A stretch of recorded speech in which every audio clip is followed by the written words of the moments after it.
If you were to give me two faltering economies, one that had a really stupid tax system like ours and another that had a perfect tax system, I'd rather take the faltering economy with a crazy tax system because it's easier to fix. And yet, through this mess, we haven't done that. We put off fixing our problems, and I think we're suffering for that today. To think about what would happen if we were able to go after our big problems and fix it, or if we had done so in the past, in my testimony, I do a simple calculation.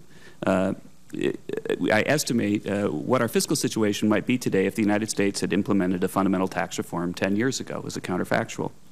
And if, assuming that we hit the high-end growth estimate that Auerbach and I mentioned.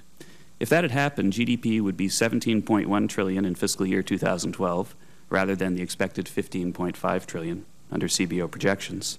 Moreover, if we assume that revenues stayed fixed as a percent of GDP and outlays stayed fixed in dollar terms, then the 2012 deficit would be $830 billion rather than the expected $1.1 trillion under the CBO alternative fiscal scenario, and the long-run budget deficit would be about $7 trillion over the next 10 years instead of $11 trillion.